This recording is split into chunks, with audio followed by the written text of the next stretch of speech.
بسم اللہ الرحمن الرحیم ظہر الفساد فی البر والبحر بما کسبت ایدی الناس لیذیقہم بعض الذی عملوا لعلہم یرجعون وقال النبی صلی اللہ علیہ وسلم ما ظہرت الفاحشۃ فی قوم الا سلط اللہ علیہم الموت۔ محترم بزرگوں، دوستوں، بھائیوں، سننے والی معززات، مکرمات، پردہ نشی اسلامی ماں اور بہنوں، اللہ رب العالمین کی رحمت اللہ کے غصے پر غالب ہے۔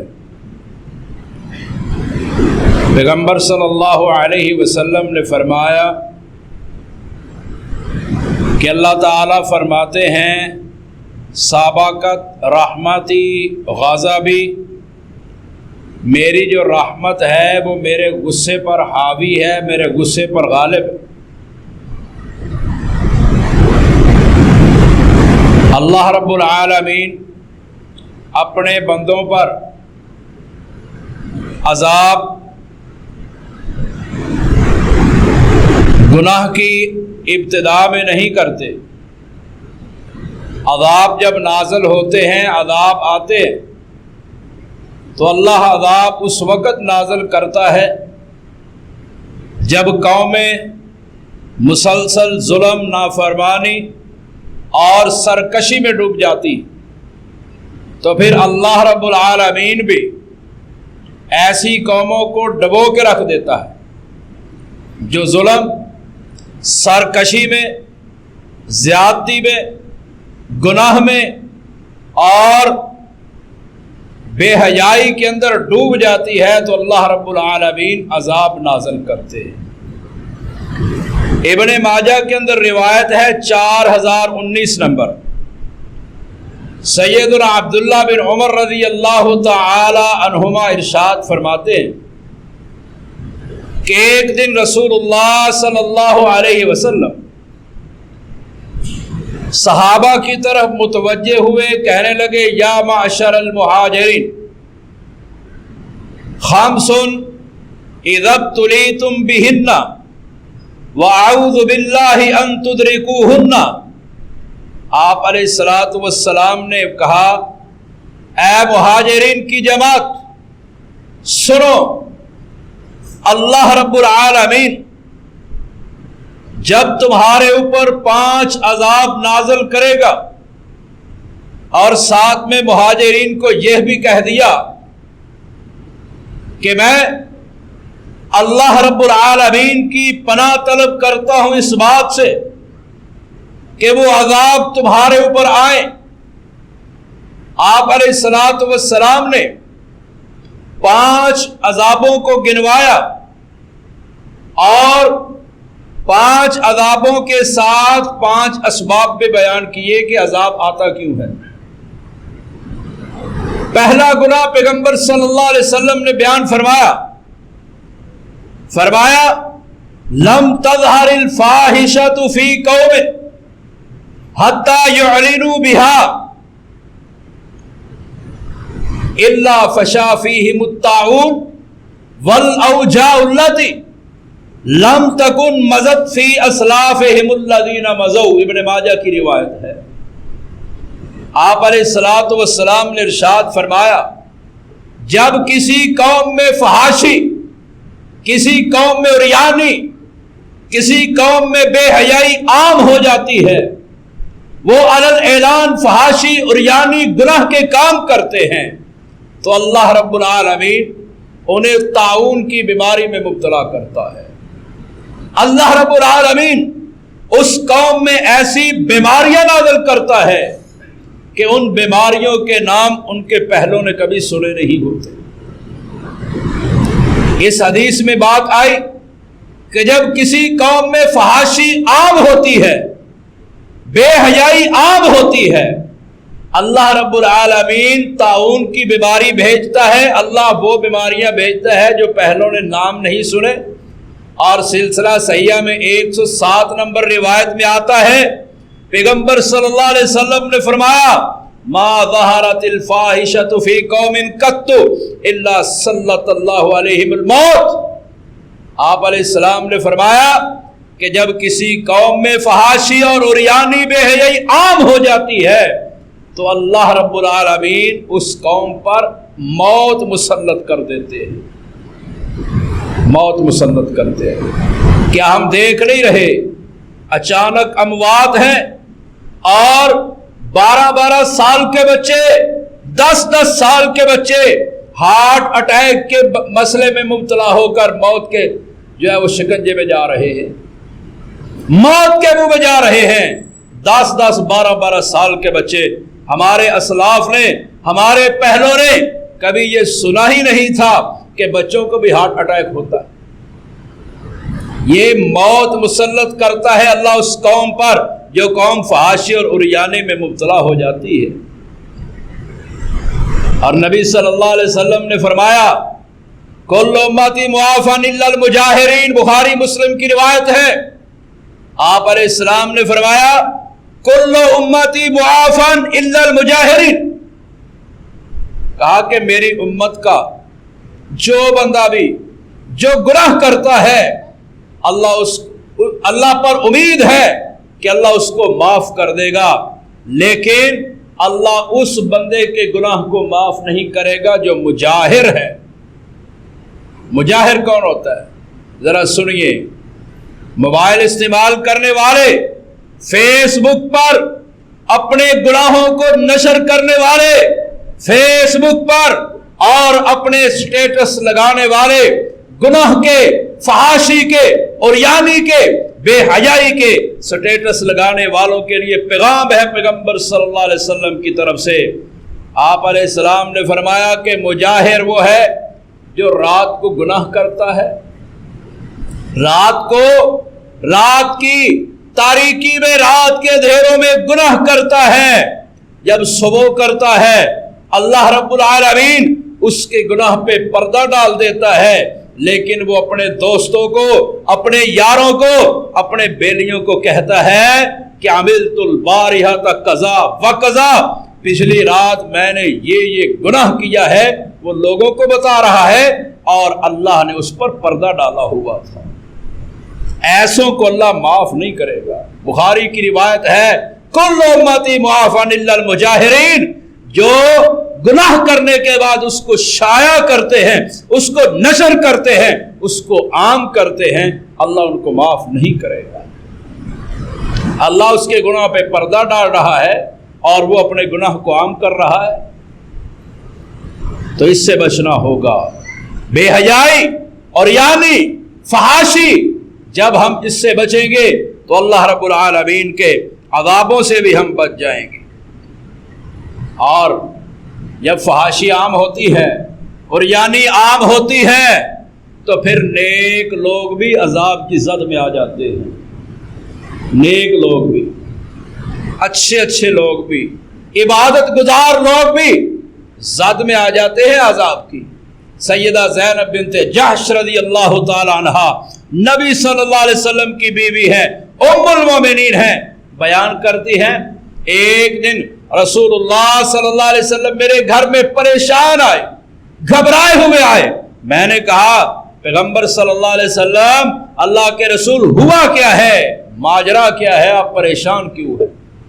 تو آپ علیہ الصلوۃ والسلام نے فرمایا ویل للعرب من شر قد اقترب، فرمایا ایک شر ہے، ایک مصیبت ہے، ایک فتنہ ہے جو قریب آ چکا ہے، ہلاکت ہے عرب والوں کے لیے۔ آپ نے عرب کا نام اس لیے لیا تھا کہ اس وقت کثرت عرب کی تھی، کثیر تعداد میں عرب کے لوگ موجود تھے، عجم کم تھے۔ آپ نے کہا عرب کے لوگوں کے لیے ہلاکت ہے، ایک فتنہ قریب آ گیا ہے۔ اور آپ علیہ الصلوۃ والسلام نے فرمایا کہ یاجوج ماجوج کے سامنے ذوالقرنین نے جو بند باندھا تھا، اس سے اللہ رب العالمین کے حکم سے اتنا سوراخ ہو چکا ہے. آپ علیہ الصلوۃ والسلام نے کھڑے ہو کر فرمایا کہ اس میں اتنا سوراخ ہو چکا ہے، اب ہلاکت ہے لوگوں کے لیے، عرب کے لیے، کہ اب ان کے نکلنے کا وقت قریب ہے، ان کے شر اور فتنے کا وقت قریب ہے. سیدہ زینب نے سوال کیا، یہ سوال تھا اور اس کا جواب سمجھنے والا ہے. کہا اللہ کے رسول انہلک وفینا الصالحون، اللہ کے رسول ہم ہلاک ہو جائیں گے اس حال میں کہ ہمارے اندر تو نیک لوگ بھی موجود ہوں گے، نیک لوگوں کی موجودگی میں ہم ہلاک ہو جائیں گے. فرمایا ہاں، اذا آپ علیہ الصلوۃ والسلام نے ارشاد فرمایا اذا کاسر الخباث، جب بے حیائی کثرت کے ساتھ کی جائے گی، بے حیائی عروج پکڑ جائے گی، بے حیائی عام ہو جائے گی، اس وقت اللہ رب العالمین نیک لوگوں کو بھی ہلاک کر دے گا. نیک لوگ بھی اس وقت پھنس جاتے ہیں، اللہ کی عذاب کی زد میں آ جاتے ہیں جب فحاشی اور عریانی عام ہو جاتی ہے. اور ہمارے معاشرے کے اندر ایک بہت بڑا جرم یہ بھی پایا جاتا ہے، اگر کوئی گناہ کر رہا ہے تو ہم نے اس کو روکنا نہیں ہے. ہم کہتے ہیں جتنے کو لگا ٹھیک لگا ہے، ہم نے جرم اور گناہ کو روکنا نہیں ہے. پیغمبر صلی اللہ علیہ وسلم کے صحابی نعمان بن بشیر فرماتے ہیں، بخاری کی روایت ہے، نعمان بن بشیر رضی اللہ تعالیٰ عنہ فرماتے ہیں، ذرا غور سے سنیے گا. آپ علیہ الصلوۃ والسلام نے فرمایا کچھ لوگ وہ ہوتے ہیں جو اللہ کی حدود میں، اللہ کے احکام میں سستی کرتے ہیں، اور کچھ وہ ہوتے ہیں جو اللہ کی حدود کے اندر واقع ہو جاتے ہیں، اللہ کی حدود کو پامال کر دیتے ہیں. فرمایا ان دونوں کی مثال ان لوگوں کی طرح ہے جو ڈبل منزل والے بحری جہاز پہ سفر کرنے کا ارادہ رکھتے. ڈبل منزل ہے بحری جہاز کی، ایک منزل اور دوسری اس کے اوپر ہے. اب وہ ارادہ رکھتے ہیں کہ اس بحری جہاز پہ سفر کریں. اب اوپر والی منزل پر کس نے جانا ہے، نیچے والی منزل میں کس نے رہنا ہے، اس میں وہ قرعہ ڈال لیتے ہیں. آدھے اوپر چلے جاتے ہیں، آدھے نیچے چلے جاتے ہیں. اور پینے کے لیے جو صاف شفاف پانی ہے وہ اوپر والی منزل کے لوگوں کے پاس ہے، نچلوں کے پاس نہیں ہے. تو نچلی منزل کا بندہ جاتا ہے اوپر پانی لینے کے لیے، بار بار جاتا ہے تو اوپر والے اس سے تنگ آ جاتے ہیں. وہ پھر کیا کرتا ہے، کہتا ہے کہ اگر آپ میرے آنے سے تنگ ہے نا تو میں بحری جہاز میں نیچے سوراخ کر دیتا ہوں تاکہ ہمیں بھی پانی آسانی سے مل جائے. تو آپ علیہ الصلوۃ والسلام نے فرمایا اگر اوپر والے نچلوں کو بحری جہاز میں سوراخ کرنے سے روک دیں گے تو سبھی بچ جائیں گے، اگر نہیں روکیں گے وہ سوراخ کر دیں گے تو سبھی ڈوب جائیں گے، سبھی ڈوب جائیں گے. یہی حال تو بنی اسرائیل کے ساتھ ہوا تھا. اللہ نے کہا ہفتے کے دن مچھلیاں نہیں پکڑنی، لوگوں نے ہیلا کر کے مچھلیاں پکڑنا شروع کر دی. ایک گروہ وہ تھا مچھلیاں پکڑتا تھا، دوسرا وہ تھا جو کہتا تھا کسانوں کی لگے، ہمیں کیا ہے، جتنے کو لگا ٹھیک لگا ہے. انہوں نے یہ جملہ کہا. جب اللہ کا عذاب آیا تو اللہ نے ان کو بھی خنزیر اور بندر بنا دیا جو مچھلیاں پکڑتے تھے اور جو کہتے تھے سانوں کے لگے، جتنے کو لگا ٹھیک لگا، اللہ نے ان کو بھی بندر اور خنزیر بنا دیا. اس لیے اگر کسی کو گناہ میں مبتلا دیکھے، اگر کسی کو فحاشی اور عریانی میں مبتلا دیکھے تو اس کو ضرور اس گناہ سے روک دے، وگرنہ جب اللہ کا عذاب آتا ہے اوشک ان یعمہم اللہ بعذاب من قبل کی باری، ہو سکتا ہے کہ اللہ اپنی طرف سے آنے والے عذاب کے اندر سب کو شامل کر دے، سب کو ان کے اندر مبتلا کر. تو جب فحاشی ہوتی ہے، عریانی ہوتی ہے، موتیں آتی ہیں، عذاب آتے ہیں، سیلاب آتے ہیں، طوفان آتے ہیں، اللہ ناراض ہوتا ہے. یہ نہیں کہ اللہ فوری طور پر ہی عذاب بھیج دیتا، نہیں، اللہ فوری طور پر عذاب نہیں بھیجتا. اللہ عذاب اس وقت بھیجتا ہے جب ظلم، زیادتی، سرکشی، زنا، بدکاری، زکوٰۃ نہ دینا یہ عام ہو جاتا ہے اور پھر توبہ نہیں کی جاتی اللہ عذاب بھیج دیتا ہے۔ اب ہمارا سارا ملک سیلاب کی لپیٹ میں ہے، سیلاب کی لپیٹ میں ہے، پریشان ہے ملک، پریشان ملک ہے۔ کیوں؟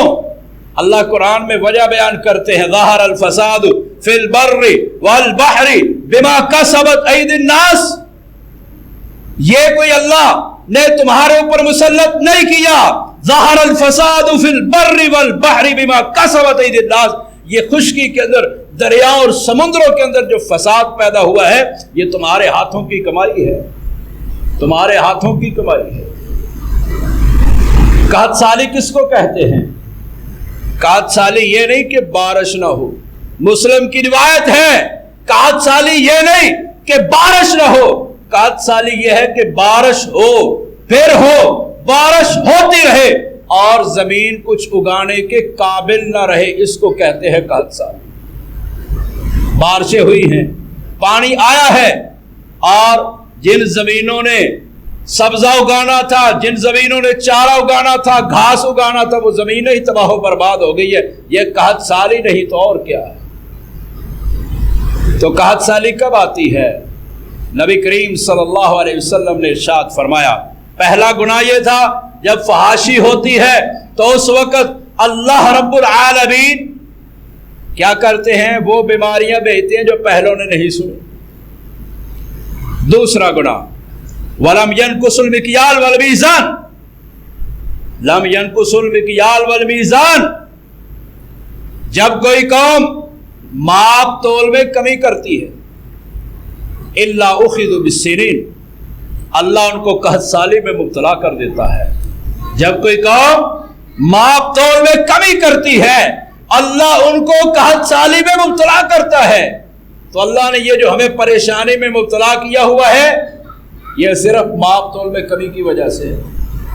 ہر بندہ یہ حساب لگانے پہ لگا ہوا ہے، ہر بندہ لگا ہوا ہے۔ اور فرمایا وَشِدَّةِ الْمَعُونَةِ وَجَوْرِ السُّلْطَانِ عَلَيْهِمْ، آپ علیہ الصلوۃ والسلام نے فرمایا جب کوئی قوم ماپ تول میں کمی کرتی ہے، دو نمبری کرتی ہے، تو اللہ رب العالمین اس وقت ان کو قحط سالی میں مبتلا کرتے ہیں، مشقتوں میں مبتلا کر دیتے ہیں، اور ان پر ظالم حکمران مسلط کر دیتے ہیں جب کوئی قوم قحط سالی، جب کوئی قوم ماپ تول میں کمی کرتی ہے۔ جرم تھا یہ ایک قوم کا، اللہ نے قرآن میں ذکر کیا ہے سیدنا شعیب علیہ السلام کی قوم کا، ان کا یہ جرم تھا، اللہ نے ان کو ہلاک کر دیا، زلزلہ آیا ان پر، اللہ نے عذاب مسلط کر کے ان کو ہلاک کر دیا۔ کیا جرم تھا ان کا؟ قرآن کہتا ہے، سورہ ہود کے اندر موجود ہے، حضرت شعیب علیہ السلام نے کہا یا قومی اوفوا المکیال والمیزان، اے میری قوم کے لوگوں ماپ تول پورا کیا کرو، ولا تبخسوا الناس، لوگوں کو کم نہ دیا کرو، ولا تعثوا فی الارض مفسدین، یہ جو تم کم دیتے ہو یہ تمہارا زمین میں فساد کا سبب بن جاتا ہے۔ اور ناپ تول میں کمی کرنا، ماپ تول میں کمی کرنا، ان کے لیے ہلاکت ہے۔ سورۃ المطففین ہے، 30واں پارہ ہے، اللہ کہتے ہیں ویل للمطففین، ماپ تول میں کمی کرنے والوں کے لیے ہلاکت ہے۔ کون ہے وہ؟ الذین اذا اکتالوا علی الناس یستوفون، جب لوگوں سے لیتے ہیں تو پورا لیتے ہیں، وَإِذَا كَالُوهُمْ أَوْ وَزَنُوهُمْ يُخْسِرُونَ، جب دیتے ہیں تو کم دیتے ہیں، گھٹا کر دیتے ہیں، نقصان کے ساتھ دیتے ہیں۔ فرمایا ہلاکت ہے ان لوگوں کے، ہلاکت ہے ان لوگوں کے لیے جو ماپ تول میں کمی کرتے ہیں۔ اور یہاں پر ایک بات یہ بھی سمجھیے، جو بندہ کسی ڈیوٹی پر مامور ہے، سکول ٹیچر ہے، پروفیسر ہے، کالج کا استاد ہے، کالج کا پروفیسر ہے، یونیورسٹی میں پڑھاتا ہے، مسجد کا امام ہے، مدرسے کا استاد ہے، کسی بھی جگہ پر جو ڈیوٹی پر مامور ہے وہ اپنی ڈیوٹی پوری ادا نہیں کرتا، تنخواہ وہ پوری لیتا ہے لیکن ڈیوٹی ادا کرتے ہوئے دو نمبری کرتا ہے، داؤ لگاتا ہے، دھوکہ دیتا ہے اپنے نگران کو، اپنے بڑے باس کو دھوکہ دیتا ہے، وہ بھی ان کے اندر شامل ہے، اللہ نے ان کے لیے بھی ہلاکت رکھی۔ اور ایک روایت میں فرمایا، سلسلہ صحیحہ کے 107 نمبر روایت، فرمایا ما تفف قوم الا سلط اللہ علیہم السنین، جب کوئی قوم باپ طور میں کمی کرتی ہے اللہ ان پر قحط سالی کو مسلط کر دیتا ہے۔ اور یہ جو مزدور ہوتے ہیں نا، مزدور، ان کو پوری مزدوری نہ دینا یہ بھی قحط سالی کا سبب ہے۔ پوری مزدوری نہ دینا یہ بھی باپ طور کی کمی ہے۔ نبی کریم صلی اللہ علیہ وسلم نے فرمایا ثلاثۃ انا خصمہم یوم القیامہ، 3 بدبخت ایسے ہیں، اللہ فرماتے ہیں 3 بندے بدبخت ایسے ہیں کہ قیامت کے دن میں اللہ خود ان کا مقابلہ کروں گا، میں اللہ ان سے جھگڑوں گا، میں اللہ ان کا مقابلہ کروں گا۔ کون کون سے؟ فرمایا پہلا بندہ وہ ہے آتا بی ثم غدرا، وہ بندہ جو میرے نام پر معاہدہ کرتا ہے، میرے نام پر معاہدہ کرنے کے بعد پھر عہد شکنی کر دیتا ہے، پھر معاہدے کو توڑ دیتا ہے، میرا بھی پاس نہیں کرتا، میری ذات کا بھی پاس نہیں رکھتا۔ فرمایا میں قیامت کے دن اس کے ساتھ جھگڑا کروں گا کہ تو نے میرے نام پر دھوکہ دیا تھا۔ دوسرا بندہ باء رجلا حرا ثم اکل ثمرہ، وہ بندہ جو کسی آزاد کو پکڑتا ہے، آزاد بندے کو پکڑ کر آگے بھیج دیتا ہے اور اس کی قیمت لے کر کھا جاتا ہے، اللہ تعالیٰ فرماتے ہیں میں قیامت کے دن اس کے ساتھ جھگڑا کروں گا۔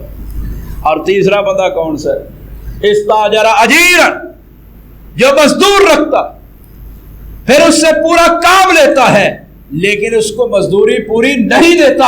پیغمبر صلی اللہ علیہ وسلم نے فرمایا، اللہ فرماتے ہیں کہ میں قیامت کے دن اس کے ساتھ جھگڑا کروں گا کہ تو نے ایک مزدور کو رکھا، پورا کام لیا، 8 10 گھنٹے 12 گھنٹے ڈیوٹی کروائی، کام کروایا، اور مزدوری دیتے وقت اس کو دھکے دے کے گھر سے باہر نکال دیا، اس کو کام سے باہر نکال دیا، اس کو پوری مزدوری بھی نہ دی۔ اللہ ایسے بندوں سے قیامت کے دن جھگڑا کرے گا۔ کیوں؟ اس لیے کہ یہ ماپ تول میں کمی ہے، آپ نے اس سے کام پورا لیا ہے لیکن اس کو اس کا حق ادا پورا نہیں کیا، تو یہی تو ماپ تول میں کمی ہوتی ہے۔ تو جب کوئی قوم ماپ تول میں کمی کرتی ہے اللہ رب العالمین ان پر قحط سالی مسلط کرتے ہیں، اللہ ان پر سختیاں مسلط کرتے ہیں، اور اللہ ان پر بادشاہوں کے حکمرانوں کے ظلم مسلط کر دیتے ہیں۔ اور تیسرا جرم فرمایا لم یمنعوا زکات اموالہم الا منع القطر من السماء لولا البہائم لم یمطروا۔ آپ علیہ الصلوۃ والسلام نے فرمایا جب کوئی قوم زکات ادا کرنا بند کر دیتی ہے، زکات ادا کرنا بند کر دیتی ہے، تو اللہ رب العالمین پھر آسمان سے بارش نازل نہیں کرتے، اللہ قحط سالیوں میں مبتلا کرتے ہیں۔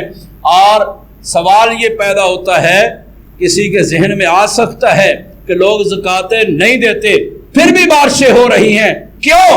یہ ابن ماجہ کے اندر روایت ہے، اللہ نبی صلی اللہ علیہ وسلم فرماتے ہیں لولا البہائم لم یمطروا، اگر یہ جانور نہ ہوتے اللہ بارشیں نازل نہ کرتا۔ لوگوں کے اس گناہ کی وجہ سے، زکات نہ دینے کے جرم کی وجہ سے، اگر یہ جانور نہ ہوتے اللہ کبھی بارشیں نازل نہ کرتا۔ یہ بارشیں ہوتی ہیں جانوروں کی وجہ سے، اللہ ان کو بھوکا نہیں رہنے دیتا۔ تو جب کوئی زکات روک لیتے ہیں، اور زکات روکنے والوں کی 3 سزائیں ہیں، ایک آخرت میں ملے گی، ایک دنیا میں، اور ایک شرعی سزا ہے۔ آخرت کی سزا کیا ہے؟ نبی کریم صلی اللہ علیہ وسلم نے فرمایا من آتاہ اللہ مالا فلم یؤدی زکاتہ، جس کو اللہ نے مال دیا ہو وہ مال کی زکات ادا نہیں کرتا تو اللہ رب العالمین اس کے مال کو قیامت کے دن ایک اژدہا کی شکل دیں گے، ایک بڑے سانپ کی شکل بنا دیں گے، اور وہ سانپ ایسا ہوگا کہ اس کی جو 2 آنکھیں ہیں، 2 آنکھوں کے اوپر 2 سیاہ نقطے ہیں، بڑا خطرناک قسم کا سانپ بنا دیں گے، اور وہ سانپ اس کو جکڑ لے گا، سانپ اس کے ارد گرد اس کا طوق بن جائے گا، اور اس کی باچھوں کو پکڑے گا، سانپ اژدہا باچھوں کو پکڑے گا تو وہ کہے گا تو کون ہے؟ وہ سانپ کہے گا انا مالو کا انا کنزو کا، میں تیرا مال ہوں، میں تیرا خزانہ ہوں جسے تو سنبھال کے رکھتا تھا اور اللہ کی راہ میں تو زکوٰۃ نہیں دیا کرتا تھا، میں وہ تیرا مال ہوں۔ یہ اخروی سزا ہے۔ اور بھی بڑی سزائیں بیان کی گئی ہیں، بہت سزائیں ہیں اخروی۔ ایک سزا یہ ہے کہ سانپ بن جائے گا، اور جس کے پاس سونا چاندی ہے وہ زکوٰۃ ادا نہیں کرتا، نبی صلی اللہ علیہ وسلم نے فرمایا سونے چاندی کو پلیٹیں بنا دیا جائے گا، تھالیاں بنا دیا جائے گا، برتنوں کی شکل دے دی جائے گی، اور پھر ان کو آگ میں گرم کر کے، آگ میں گرم کرنے کے بعد ان کی کنپٹیوں کو داغا جائے گا، ان کی پشتوں کو داغا جائے گا، اور اس کے ساتھ سزا دی جائے گی۔ اگر کسی کے پاس اونٹ ہیں، پیغمبر صلی اللہ علیہ وسلم کا فرمان سنیے، جس کے پاس اونٹ ہیں وہ اونٹوں کی زکوٰۃ ادا نہیں کرتا، قیامت کے دن وہ اونٹ آئیں گے، اس بندے کو ایک چٹیل میدان میں لٹا دیا جائے گا کہ اس دن میں نبی صلی اللہ علیہ وسلم نے فرمایا جس کی مقدار 50,000 سال کے برابر ہے، اس دن میں ایک چٹیل میدان جس میں پتھر اور درخت نہیں ہوں گے، اس میں اس کو لٹا دیا جائے گا، اور لٹا کر جو اس کے اونٹ ہوں گے لائن میں کھڑا کر دیا جائے گا، سارے اونٹ اس کو رونقتے ہوئے گزر جائیں گے، اور 50,000 سال کے برابر جو دن ہے اس میں وہ گزرتے ہی رہیں گے، پہلا گزرے گا پھر دوسرا، جب چکر مکمل ہو جائے گا پہلا پھر شروع ہو جائے گا۔ 50,000 سال کے برابر جو دن ہے اس دن میں اس کا یہی چکر چلتا رہے گا۔ یہ حساب سے پہلے ہے، حساب کے بعد اس کا کیا بننا ہے اس کا علم ہی نہیں۔ اور دنیاوی سزا کیا ہے؟ جو زکوٰۃ نہیں دیتا، دنیاوی سزا کیا ہے؟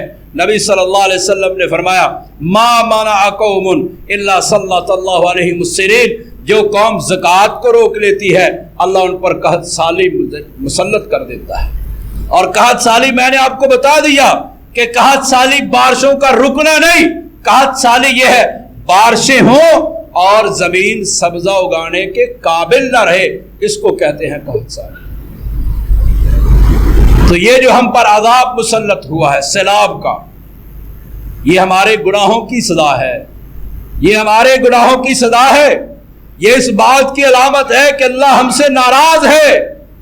تو اب زیادہ باتیں کرنے کی ضرورت نہیں، اب زیادہ ٹیکنالوجی اور سائنس کی طرف جانے کی ضرورت نہیں، اب پوری قوم کو اس بات کی ضرورت ہے کہ اللہ رب العالمین کے سامنے جھک جائے، توبہ کرے اور آئندہ گناہوں کو نہ کرنے کا عزم کرے اور اللہ سے معافی مانگے، گڑ گڑائے یا اللہ ہمیں معاف کر دے، یہ ہمارے گناہوں کی سزا ہے، اس کے علاوہ اور کوئی چیز کام نہیں دے سکتی۔